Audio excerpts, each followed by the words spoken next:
ยดนามเสนอปรับลดภาษีนำเข้าน้ำมันเหลือ 0% เพื่อรักษาเสถียรภาพด้านพลังงาน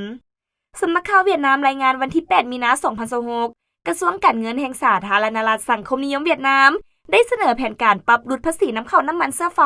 และวัตถุดิบในการผลิตหลายรายการลงเหลือ 0% เพื่อเป็นการเพิ่มปริมาณการสนองพลังงานภายในประเทศและรับมือกับความผันผวนของราคาน้ำมันในตลาดโลก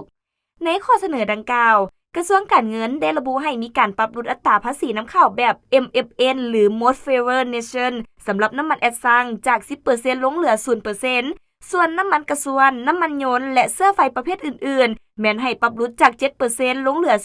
0%จุดประสงค์หลักแม่นเพื่อลดผ่อนการพึ่งพาแหล่งนำเข้าแบบเดิมและกระจายความเสี่ยงในการจัดหาพลังงาน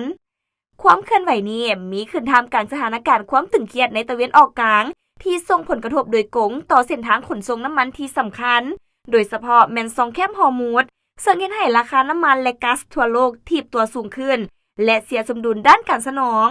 มาตรการนี้คาดว่าจะมีผลบังคับใช้ไปจนถึงวันที่ 30 เมษายน 2026 เพื่อช่วยรักษาความมั่นคงด้านพลังงานและเสถียรภาพทางด้านเศรษฐกิจมหาภาคถึงแม้ว่ารัฐบาลอาจจะสูญเสียรายรับงบประมาณ 1,024 ล้านดงแต่ถือว่าเป็นบาทเก้าที่จำเป็นเพื่อป้องกันผลกระทบที่จะเกิดกับการผลิตและการบริโภคของประชาชนภายในประเทศ